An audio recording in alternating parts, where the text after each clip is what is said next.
Dear students, आज का video बहुत इंटरेस्टिंग है। इस वीडियो लेसन में मैं आपको एक्सप्लेन करने वाला हूं बी, बिंग और बीन के बारे में। स्पेशल स्टूडेंट्स की डिमांड पर ये वीडियो मैं बना रहा हूं, क्योंकि स्टूडेंट्स कुछ ऐसे हैं जिन्होंने 2-3-4 बार मुझे कमेंट करके बताया कि बोले सर इस टॉपिक पर वीडियो बनाइए, इस टॉपिक पर वीडियो बनाइए। 3 से 4 बार उन लोगों को कमेंट्स आ गया और 2 से 3 लोगों ने कहा। दैट्स वाई ये वीडियो स्पेशली आप लोगों के लिए मैं बना रहा हूँ फ्रेंड्स। और इसमें मैं तमाम प्रकार की जितनी भी चीज़ें वो पूरी एक्सप्लेन करने वाला हूँ। साथ में अभी तक जो भी स्टूडेंट्स हमारे टेलीग्राम ग्रुप से नहीं जुड़े उनको बता दूँ जुड़ने की प्रोसेस क्या है। इस प्रोसेस के लिए आपको टेलीग्राम सबसे पहले तो इंस्टॉल करना है अपने मोबाइल में गूगल प्ले स्टोर से। देन उसके बाद आपको इस प्रोसीजर से होकर गुजरना है जो यहाँ पर चल रही है, राइट। और इस तरीके से आप हमारे ग्रुप को जुड़ सकते हैं, राइट। तो हम लोग वीडियो को स्टार्ट करते हैं friends. Let's start the video.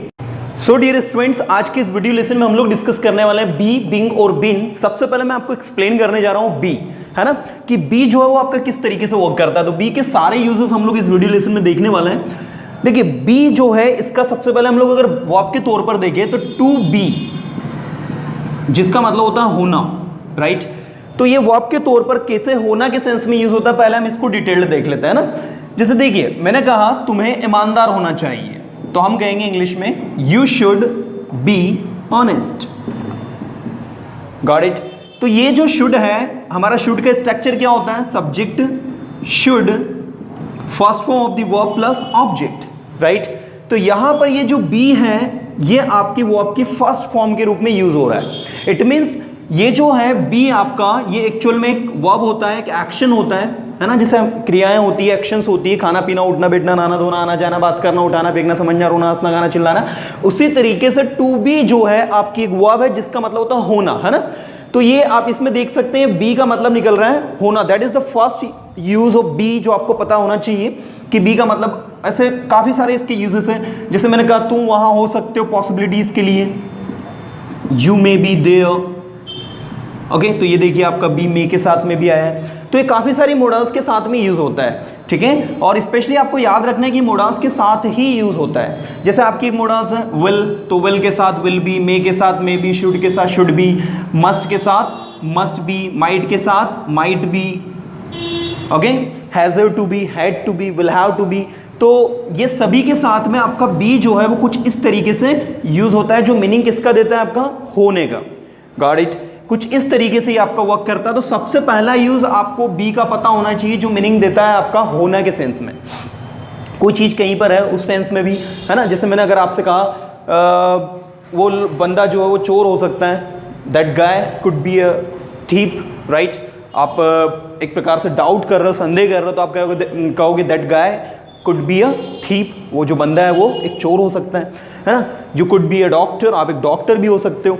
तो इस तरीके से आप जो है किसको यूज करते हैं, बी को यूज करते हैं। Got it. चलिए सेकंड यूज मैं आपको बी का बताने जा रहा हूं। बी का सेकंड यूज होता है जितने भी आपके मोडल्स होते हैं उनका पेसिव वॉइस बनाने में। बिल्कुल दिमाग में अच्छे से फिट कर ले कि जब भी आप किसी मोडल्स का पेसिव वॉइस बना रहे हैं तो उस मोडल्स के बाद में आपको बी लगाना होता है, और बी लगाने के बाद आपको V3 अप्लाई करना है, और फिर उसके बाद में आपको बाय लगाकर सब्जेक्ट लगाना होता है। आप किसी भी मोडल्स की बात करें, जैसे आप कैन की बात करेंगे तो हो जाएगा कैन बी V3। आप कुड की बात करें तो ये हो जाएगा कुड बी V3। आप शुड की बात करें तो हो जाएगा शुड बी V3। तो ये बी का एक सेकंड यूज है जो आपको पता होना चाहिए कि ये बी जो है जितने भी मोडल्स के हम लोग पेसिव वॉइस बनाते हैं उसमें इसका यूज होता है। जैसे आपने कहा विल, तो विल का हो जाएगा विल बी V3। शैल, तो शैल का हो जाएगा shall be V3, right. Would, तो वुड का हो जाएगा वुड बी V3, है ना। आपको बता दूं, नाउ लेट मी क्लियर कि विल, शैल, वुड ये सारे मोडल्स में आपके आते हैं, है ना।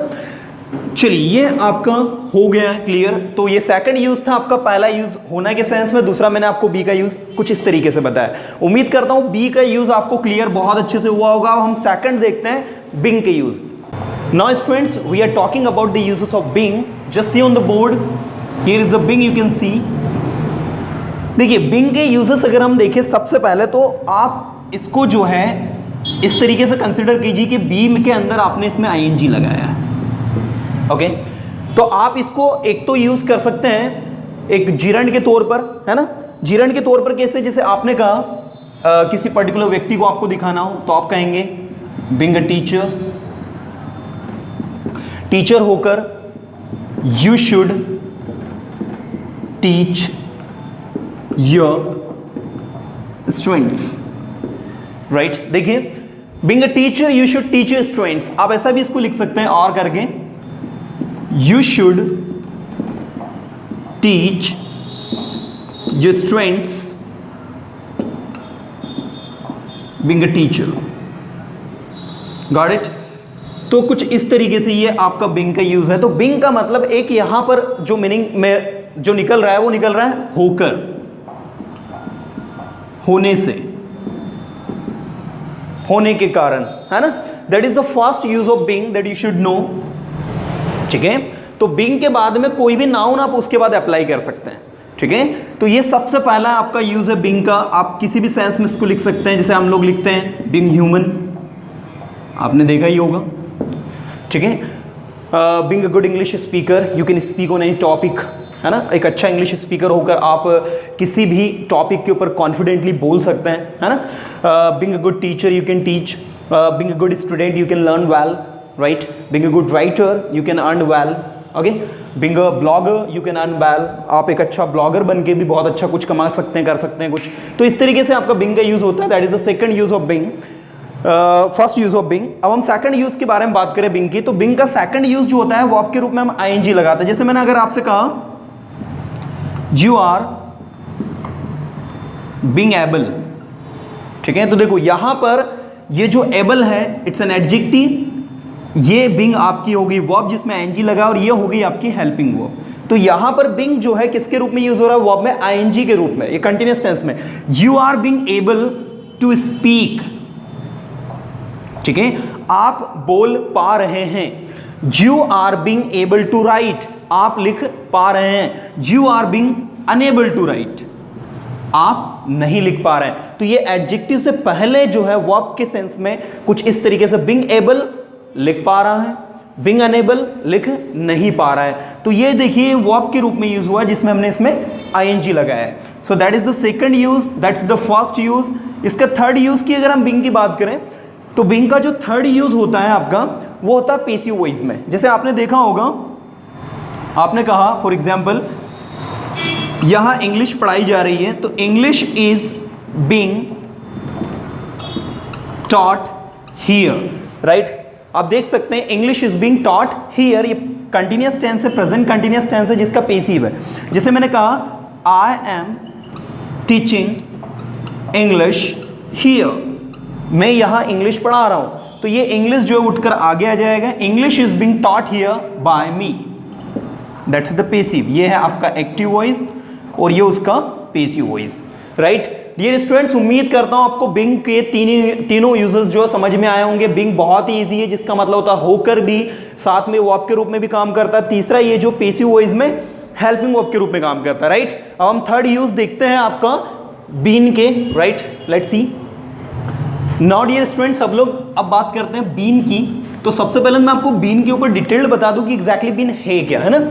तो बीन जी की जिसे वर्ब की first form, second form, third form, fourth form और फिफ्थ फॉर्म, है ना। जैसे आप एक वर्ब कोई सी भी लेते हैं, आपने कहा टू स्पीक, ओके, इसकी सेकंड फॉर्म क्या होती है, स्पोक। थर्ड होती है स्पोकन। एक जिसमें आईएनजी लगाते हैं वो होता है स्पीकिंग, और एक जिसमें एस और ईएस लगाते हैं वो होता है स्पीक्स, ठीक है। कुछ इस तरीके से वो आपकी फॉर्म्स होती हैं। ऐसे टू बी की फॉर्म्स देखिए आप, ये टू बी फर्स्ट फॉर्म है, इसकी सेकंड फॉर्म बनती है वॉज एंड वर, राइट। इसकी थर्ड फॉर्म बनती है बीन, इसकी आईएनजी फॉर्म आप लोगों को अभी बताई थी मैंने बीइंग, और इसकी एस और ईएस वाली फॉर्म हम नहीं बनाते, है ना।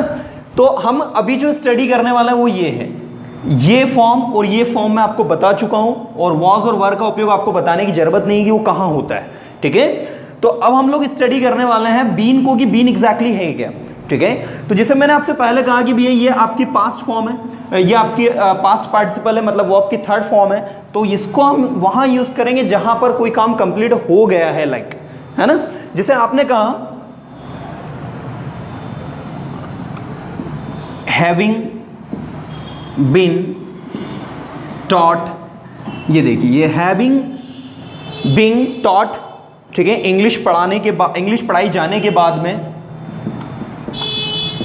you will be sent to next having been taught basic English, यहां मैं लिख देता हूं, having been taught basic English you will be sent to next level. आपको बेसिक इंग्लिश पढ़ाई जाने के बाद में आपको अगले लेवल पर भेजा जाएगा। तो ये जो बीन आपका आया ना, राइट, ये आपकी थर्ड फॉर्म है किसकी, बी की। और याद रखें हमेशा आप हैव, हैज और हैड के बाद में कभी भी हैविंग के बाद में अगर कोई सी वर्ब आती है तो उसमें थर्ड फॉर्म लगता ही है। This is the rule of grammar and that is why हमें यहाँ पर बीन लगाना है। हैविंग बीइंग टॉट, ये किसका पेसिव है, हैविंग बीइंग का पेसिव है, ठीक है ना। हैविंग टॉट का पेसिव हैविंग बीन टॉट हो जाता है। तो having been taught basic English you will be sent to next level. So ये सबसे पहला यूज इसका। दूसरा हम इसको यूज प्रेजेंट परफेक्ट के पेसिव में करते हैं। जैसे मैंने कहा I have done my work, ठीक है। तो इसका पेसिव जब आप बनाएंगे तो आप कहेंगे my work has been done, मेरा जो काम है वो किया जा चुका है। तो कुछ इस तरीके से देखिए, हैज़ बीन डन, तो इसको भी आपने पेसिव वॉइस में यूज़ किया है, ठीक है। My work has been done, तो ये जो बीन है आपका, याद रखें आप जब भी present perfect tense, past perfect tense या फ्यूचर परफेक्ट टेंस को आप यूज़ करेंगे तो वहाँ आपको बीन लगाना है। इसके अलावा भी आप जब मे हैव का पेसिव बनाएंगे तो मे हैव बीन हो जाएगा। जब आप माइट हैव का पेसिव बनाएंगे तो वो आपका माइट हैव बीन हो जाएगा। जब आप शुड हैव का पेसिव बनाएंगे तो वो शुड हैव बीन हो जाएगा। मैंने ऑलरेडी आपको may have been, might have been, should have been, would have been, will have been पर बेस्ड वीडियो जो है बना दिए है ना। वो सारे वीडियोस बन चुके हैं। स्पेशल यूजेस की जो प्लेलिस्ट है वो प्लेलिस्ट को आप विजिट करके इन पर बेस्ड वीडियोस देख सकते हैं। तो ये बिन जो है यहाँ पर V3 का काम कर रहा है। बिल्कुल दिमाग में क्लिक अच्छे से कर ले कि हेल्पिंग वर्ब के तौर पर भी काम करता है, साथ में V3 है। चूंकि किसका V3 है, बी का V3 है, तो इसको हम ऐसी सिचुएशन में हेल्पिंग वर्ब के तौर पर यूज करते हैं। उम्मीद करता हूं डियर स्टूडेंट्स कि इस छोटे से वीडियो लेसन में आपको ये तीनों चीजें बहुत अच्छे से क्लियर हुई होगी। बी, बिंग और बिन यूजुअली एक प्रकार की हेल्पिंग वर्ब है, लेकिन इसको हम कभी कभी मेन वर्ब के तौर पर भी यूज करते हैं। तो ये हेल्पिंग वर्ब के तौर पर भी यूज होती है, साथ में ये मेन वर्ब के तौर पर भी यूज होती है। होप फ्रेंड्स वीडियो आपको अच्छा लगा, अगर अच्छा लगा है तो इसे लाइक करें, अपने फ्रेंड सर्कल में शेयर करें। Thank you to watch this video friends, thank you so much.